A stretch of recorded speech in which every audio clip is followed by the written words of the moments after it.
Victoria Hayes stood frozen in the center of the Portland Innovation Summit ballroom, a champagne flute trembling in her hand, as her husband's voice sliced through the elegant chatter like a blade. Victoria dabbles in landscaping, Marcus Sterling said, his hand possessively gripping her elbow. Keeps her creative while I handle the real work.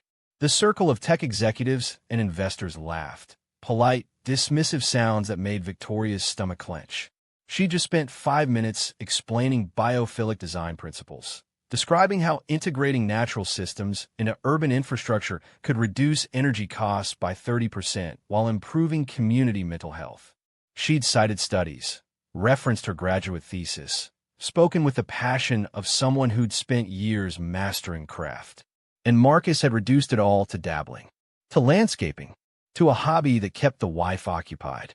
Actually, Victoria said, her voice quieter than she intended, I have a master's degree in landscape architecture from, which she's very proud of. Marcus interrupted smoothly, squeezing her arm just hard enough to communicate a warning. But these gentlemen want to hear about real innovation. Tell them about the Sterling Tech Campus expansion. Honey, you helped pick out the decorative plants, didn't you? The investors had already turned away, their attention shifting to Marcus as he launched into a rehearsed pitch about artificial intelligence and market disruption. Victoria stood there, invisible despite the $15,000 emerald gown Marcus had selected for her that morning. She was 36 years old, held 2 degrees, had won a National Design Award at 28, and had somehow become a woman whose primary contribution to conversations was picking out decorative plants.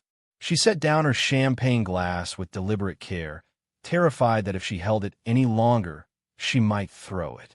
Her reflection stared back at her from the floor-to-ceiling windows overlooking the city, a beautiful ghost in designer clothes, hollow-eyed and silent. When had she become this person? Why had she agreed to disappear? "Excuse me," she whispered to no one in particular, because no one was listening anyway. Victoria walked through the ballroom like she was underwater, the voices and laughter muffled and distant. She pushed through a door marked "Authorized Personnel Only" and climbed a service staircase until she emerged onto a rooftop terrace. The October wind cut through her thin gown, but the cold felt real in a way nothing inside had. Below her, Portland stretched out in a grid of lights, and somewhere in that city was the industrial Riverside district she'd written her thesis about. The place she'd dreamed of transforming. The dream she'd carefully folded up and stored away 6 years ago when Marcus had asked her to be his wife, his partner, his accessory.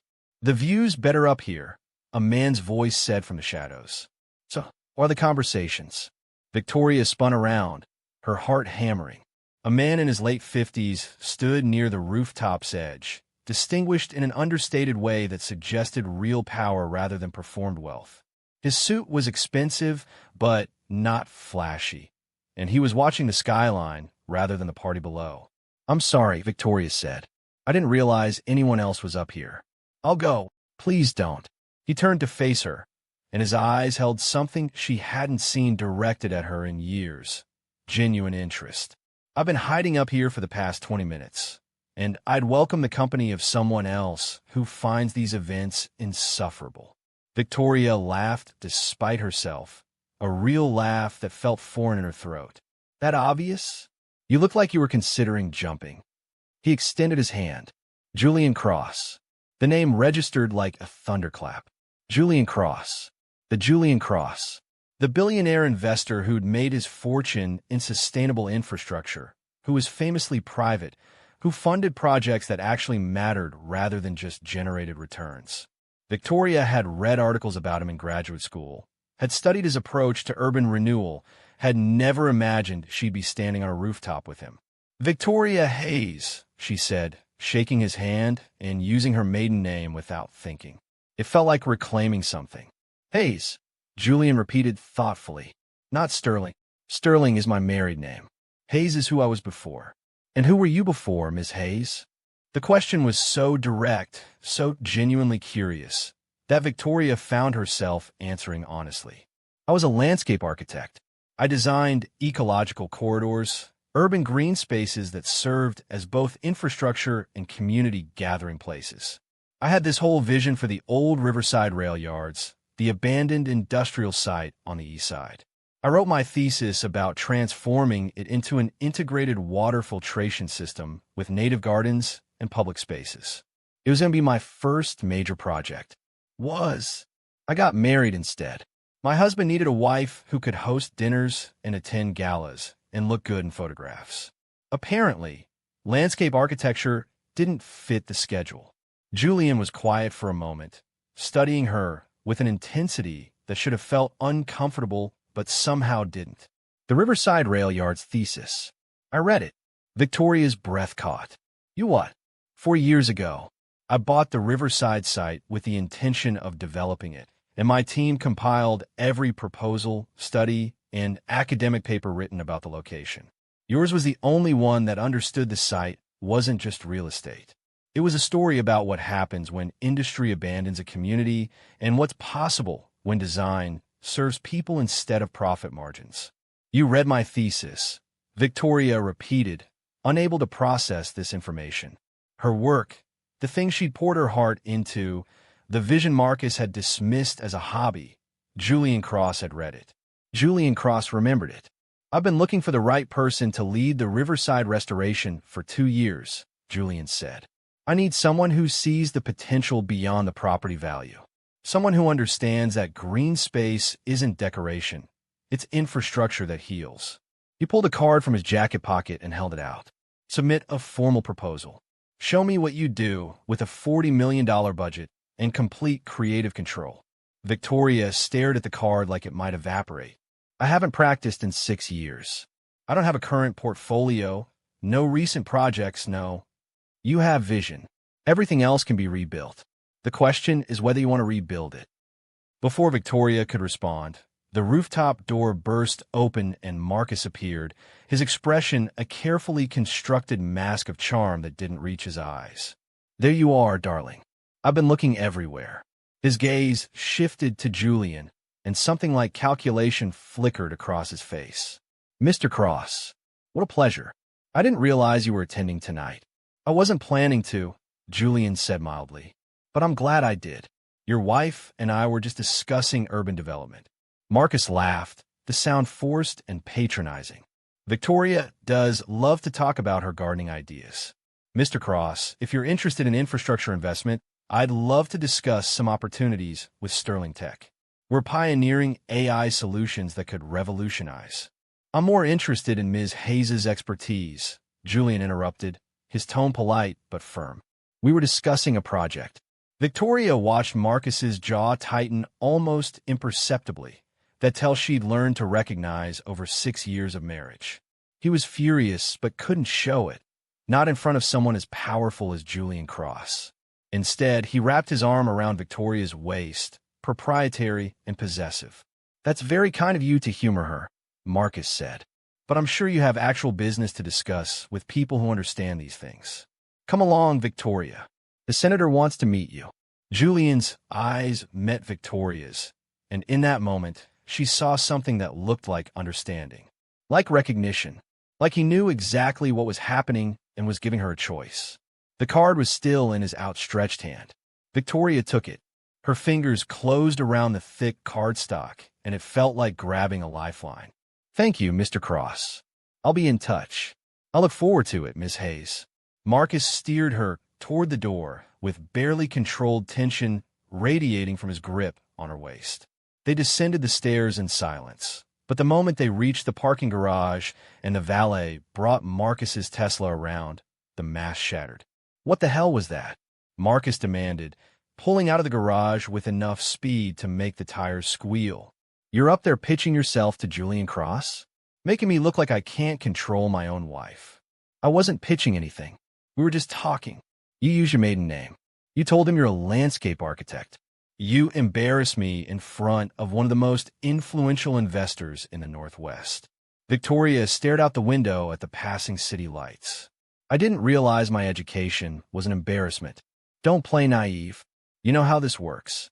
I'm building an empire, and I need a partner who supports that. Not someone who's trying to relive her college dreams at galas where important people are trying to do real business. Real business, Victoria repeated softly, as opposed to the fake business of urban design and community infrastructure. Exactly. Thank you for finally understanding. Marcus didn't catch the sarcasm, or maybe he just didn't care. When we get home, I want you to throw away that card.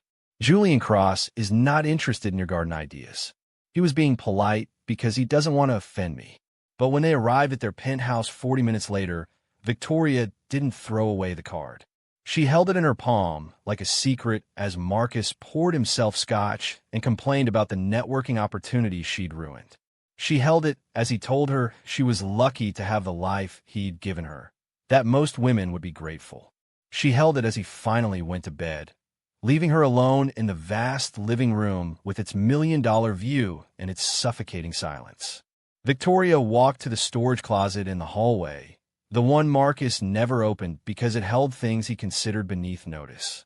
Her old portfolio, her thesis, boxes of sketches and project proposals from the firm where she'd worked before marriage had consumed her life.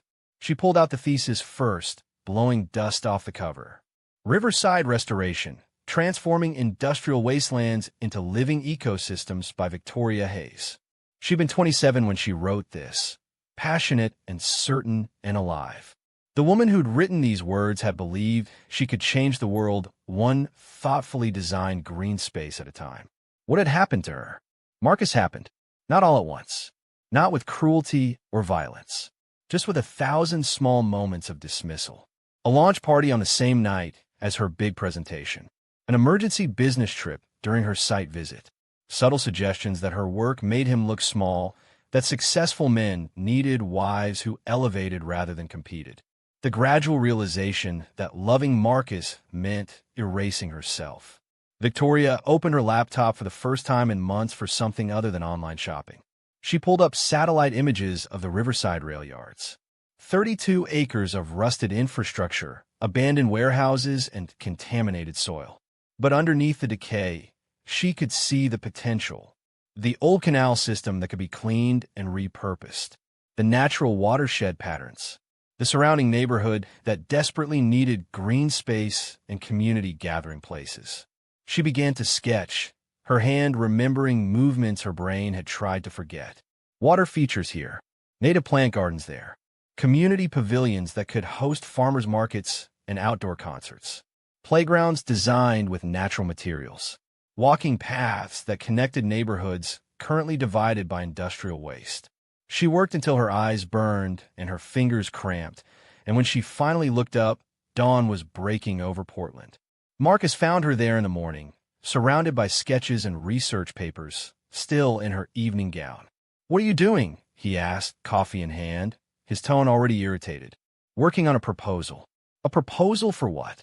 "The Riverside Restoration. Julian Cross asked me to submit a formal plan." Marcus set down his coffee with deliberate care. No, no, you're not doing this. You're not embarrassing me by playing architect. You're not contacting Julian Cross. You're not pursuing some fantasy project that will make me look like I can't provide for my wife." Victoria looked up at him, really looked at him, and saw something she'd been avoiding for years.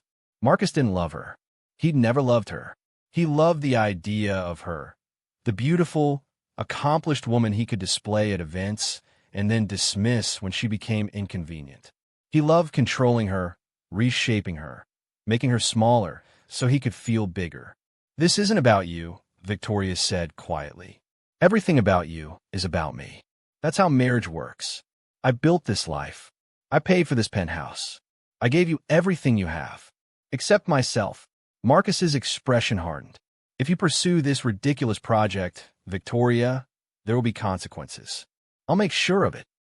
Victoria stood up, her evening gown wrinkled and her hair falling from its carefully constructed updo, and felt something shift inside her chest. It was terror and exhilaration mixed together, the feeling of standing at the edge of a cliff and realizing the only way forward was to jump. "Then I guess there will be consequences," she said. She packed a suitcase while Marcus shouted threats from the living room. Threats about money, about lawyers, about how she'd regret throwing away everything he'd given her. She packed her laptop, her thesis, her old portfolio, and 3 changes of clothes. Everything else in this penthouse belonged to the ghost she'd been pretending to be. Diana Chen's guest room was small and plain and felt like freedom. Diana, her friend from law school who'd become one of Portland's top divorce attorneys, asked only one question when Victoria appeared at her door at 8 in the morning. "Are you sure?" "No," Victoria admitted, "but I'm doing it anyway." The next 3 weeks were a masterclass in what happened when a controlling man lost control. Marcus froze their joint bank accounts. Victoria's credit cards were declined at the grocery store, at the coffee shop, at the gas station. He called Diana's firm and tried to intimidate her into dropping Victoria as a client. He sent his lawyers with cease and desist letters claiming Victoria had used his resources to develop her proposal, that any work she'd done during their marriage was marital property, that she was mentally unstable and needed intervention. Victoria worked on her proposal anyway. She took freelance CAD work to pay for basics, worked at the library to avoid using Diana's internet, and visited the Riverside site at dawn before anyone could recognize her. She measured. She photographed. She interviewed 23 residents who lived near the abandoned rail yards, listening to their stories about what the neighborhood used to be and what it could become. Mrs. Okafor, who'd lived 3 blocks from the Riverside for 40 years, told her about the wild blackberry bushes that used to grow along the canal before industry killed everything. "My children picked berries there every summer," she said, her eyes distant with memory. "Now my grandchildren have nowhere safe to play." Mr. Chun, a retired postal worker, described the birds that used to migrate through the area. "Best bird watching in the city," he said. "Haven't seen a heron in 15 years. The Ramirez family, recent immigrants struggling to make ends meet, simply said, 'We want our kids to have beauty. Not just concrete and broken glass. Beauty.'" Victoria incorporated every conversation into her design. This wasn't going to be a project imposed on a community. It was going to be built with them, for them. She worked 16-hour days, fueled by coffee and the terrifying clarity that she was either about to resurrect her career or destroy the last remnants of her life. Marcus's settlement offer arrived 2 weeks into her preparation. $5 million if she dropped the Riverside project, signed a non-disclosure agreement, and disappeared quietly from his life. Diana set the papers on the kitchen table and waited. "That's a lot of money, Vic. You could start over anywhere. Open your own firm. Build a portfolio with smaller projects first." Victoria stared at the number. $5 million. Financial security. The ability to rebuild on her own terms without the fight, without the public humiliation, without going up against a man who had infinite resources and no conscience. "If I take this," Victoria said slowly, "I'll be comfortable, but I'll still be invisible, just in a different city with a different audience. And that site will sit there rotting for another decade while families like the Ramirez's watch their neighborhood decay." So that's a no. That's a hell no. The presentation was scheduled for a Thursday morning in November. Julian Cross's office occupied the top floor of a glass tower downtown, all floor-to-ceiling windows and understated elegance. Victoria arrived with her portfolio, her proposal binder, and the kind of nervous energy that made her hands shake. Julian was there with his chief urban planner, Sarah Rodriguez, and his environmental engineer, James Park. 3 people who would decide whether her dream lived or died. "Ms. Hayes," Julian said, gesturing to a chair, "show us what you've got." For 3 hours, they grilled her. Every assumption challenged. Every number questioned. Every design choice scrutinized. Sarah leaned forward, studying Victoria's water management schematics. The Riverside floods every spring. Major overflow events. How are you handling that? 3-tier bioswale system, Victoria said, pulling up her hydraulic models on the screen. Primary channels handle normal flow year-round. Secondary retention ponds manage 20-year flood events. I've built in capacity for peak rainfall based on 70 years of precipitation data. Tertiary emergency routing connects to existing city stormwater infrastructure for catastrophic overflow. James raised an eyebrow. 70 years of data? Where do you source that? National Weather Service archives, city engineering records, and resident interviews. Mrs. Okafor has lived near the site since 1983. She remembers every major flood, what time of year it happened, how high the water rose. Mr. Chun has photographs from the 1996 flood. Numbers tell you what happened, but people tell you what it means and how to prepare for it. Sarah and James exchanged glances. Something passed between them that looked like respect. Your plant selection, Sarah continued. Native species exclusively. That's expensive and requires intensive maintenance in the first 3 years. It's also the only thing that will survive long-term without constant irrigation and chemical intervention, Victoria countered. And I've built in a community stewardship program. Local residents help maintain the plantings in exchange for job training in horticulture and landscape maintenance. We're not just building infrastructure, we're building employment and ownership. Julian, who'd been quiet for most of the presentation, finally spoke. You've thought about this differently than anyone else who's pitched me on this site. They all saw real estate value and tax incentives. You saw people. Because that's what design should serve, Victoria said. Not profit margins. Not developer portfolios. People. The family who needs a safe playground. The elderly woman who wants to remember blackberry bushes. The immigrant father who wants his children to understand that beauty isn't just for rich neighborhoods. The room fell silent. Sarah was nodding slowly. James was reviewing her hydraulic models with what looked like approval. Julian was watching Victoria with that same intense focus from the rooftop, like he was seeing something others had missed. Ms. Hayes, Julian said finally, we'd like to move forward. Victoria's heart stopped. You would, but we have complications. Sarah slid a folder across the table. Victoria opened it to find printed emails, legal letters, and what looked like a threat assessment document. Her stomach sank as she recognized Marcus's law firm letterhead repeated across multiple pages. Your husband has been aggressive in his attempts to block this project, Julian said carefully. His attorneys have contacted us 17 times in the past 2 weeks. They're claiming you developed this proposal using his resources, that it constitutes marital property, and that we'd be opening ourselves to significant legal liability by partnering with you. Victoria felt the room tilt. Of course Marcus would do this. Of course he couldn't let her have this one thing. My proposal is based entirely on my graduate thesis, which I completed 3 years before I met Marcus. I have the original documents, notarized and dated. He has no legal claim to work I did before our marriage. We believe you, James said. But belief doesn't prevent lawsuits. Our board is concerned about the optics and the potential delays. So you're saying no. Victoria heard the words come out flat and defeated, and she hated how small she sounded. I'm saying, Julian interrupted, that my board is cautious. But I didn't build my career by being cautious. I built it by recognizing vision when I see it, and by refusing to let bullies dictate my investments. He leaned forward. The question isn't whether we want to work with you. We do. The question is whether you can handle the fight that's coming. Because Marcus Sterling isn't going to stop with legal threats. He's going to make this personal. He's going to try to destroy you publicly to prove he still has power over you. Victoria thought about the past 3 weeks. The frozen accounts. The declined credit cards. The whispered conversations that stopped when she walked into rooms. The social media posts from their former friends, carefully worded to sound sympathetic while making it clear they'd chosen Marcus's money over her friendship. She'd already been fighting. She'd already survived his attempts to break her. I've been handling Marcus's attempts to control me for 6 years, Victoria said quietly. The difference now is that I'm fighting back.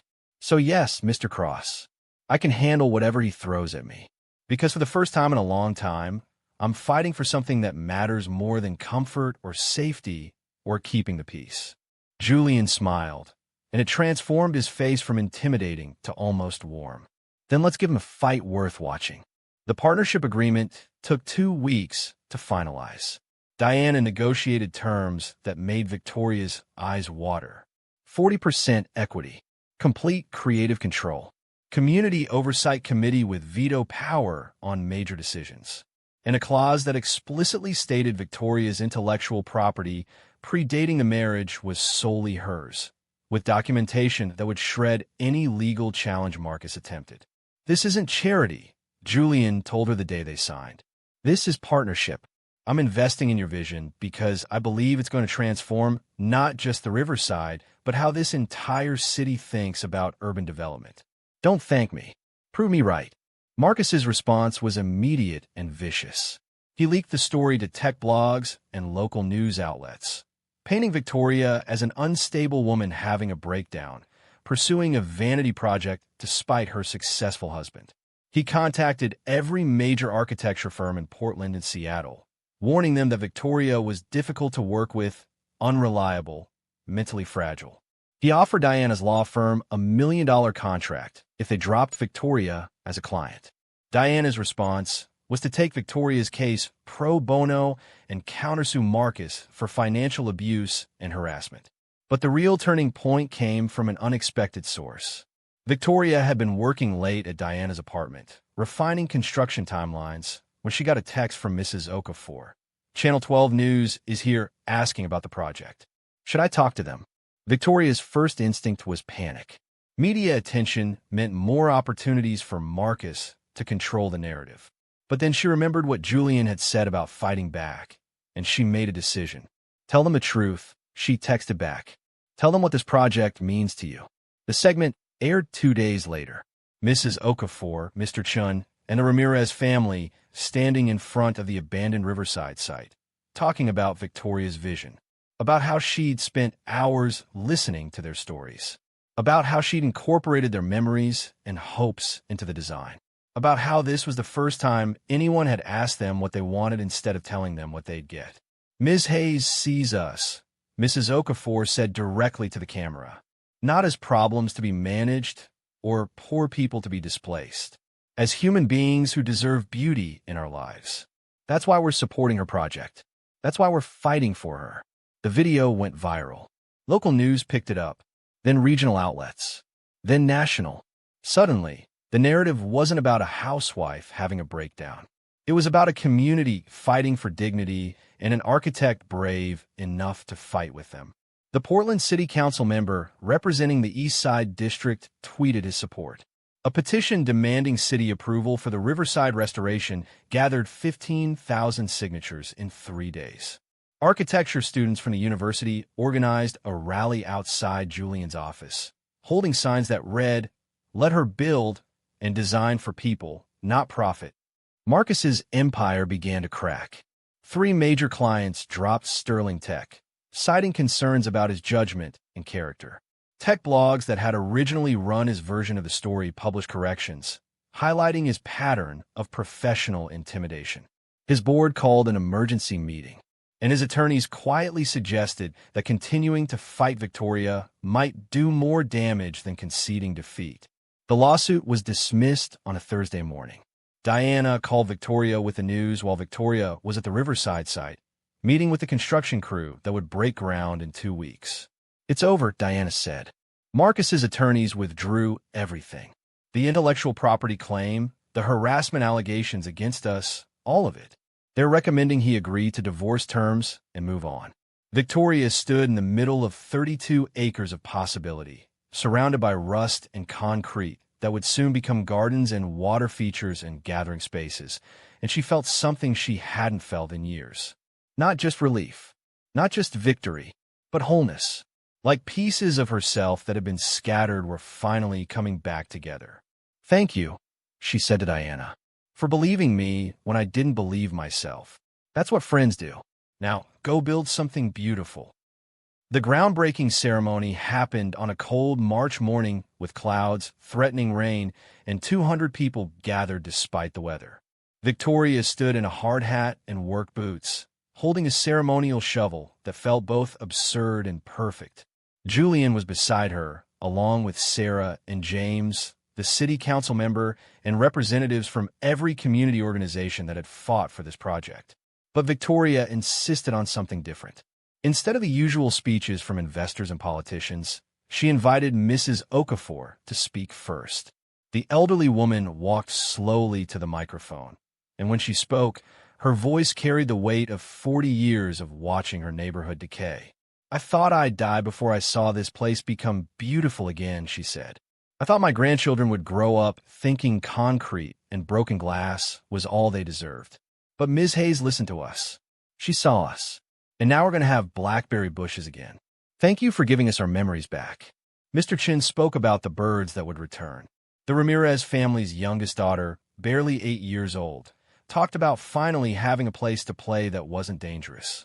Community leader after community leader shared their hopes, and Victoria stood to the side with tears streaming down her face, realizing that this moment wasn't about her professional resurrection.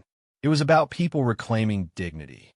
When it was finally her turn to speak, Victoria looked out at the crowd and saw Marcus standing in the back, almost hidden behind other attendees. He looked smaller somehow, diminished in a way that had nothing to do with physical size. Their eyes met, and Victoria felt nothing. No anger, no triumph, no residual pain, just the quiet recognition that he'd never understood what mattered, and now he was watching her build something he'd never comprehend. I'm not going to talk about design principles or construction timelines, Victoria said into the microphone. I'm going to talk about what I learned from every person in this community who shared their stories with me. I learned that infrastructure isn't just pipes and concrete. It's memory. It's connection. It's the physical space where life happens. And for too long, we've designed cities for profit instead of people, for efficiency instead of humanity. The Riverside Restoration is my promise that we can do better, that we must do better, and that beautiful spaces aren't luxuries for wealthy neighborhoods. They're rights that every community deserves. The applause was thunderous. Victoria plunged her shovel into the ground, and Julian followed, and then community members lined up to take their turns, each one turning over soil that represented hope. Construction took 9 months. Victoria was on site almost every day, working alongside crews, adjusting designs when reality didn't match her drawings, solving problems that only revealed themselves in practice. The contaminated soil was remediated and replaced. The old canal system was cleaned and repurposed into flowing water features with bioswale filtration. Native plants went into the ground in phases, drought-resistant species first, then understory plants, then the delicate flowering varieties that would attract pollinators. The community stewardship program exceeded every expectation. 40 residents signed up for horticulture training, learning to maintain the native plantings while earning certifications that opened employment opportunities across the city. Local artists created murals and sculptures. The university's environmental science department adopted the site as a living laboratory. Children from nearby schools came for field trips, learning about ecology and design and the possibility of transformation. Victoria watched the riverside change day by day, season by season. Spring brought the first blooms. Summer brought children splashing in the water features.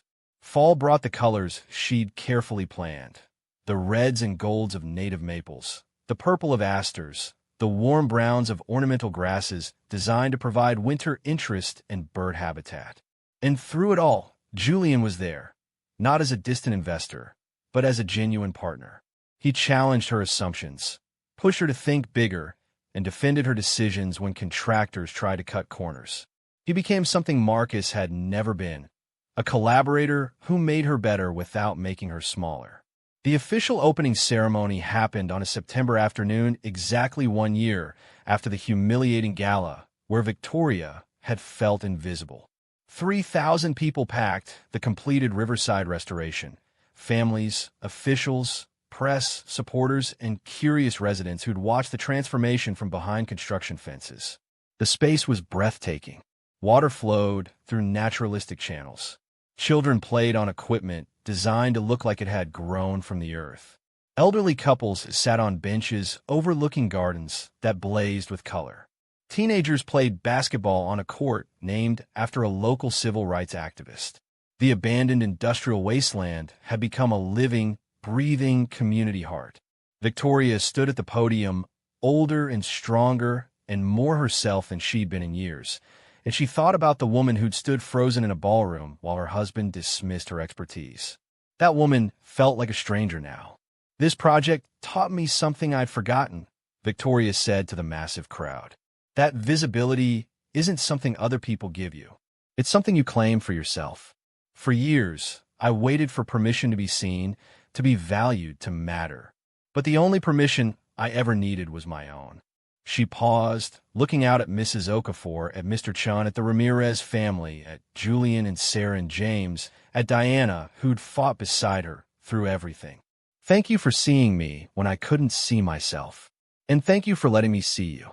6 weeks later, Victoria accepted the Oregon Architecture Excellence Award at a ceremony in downtown Portland.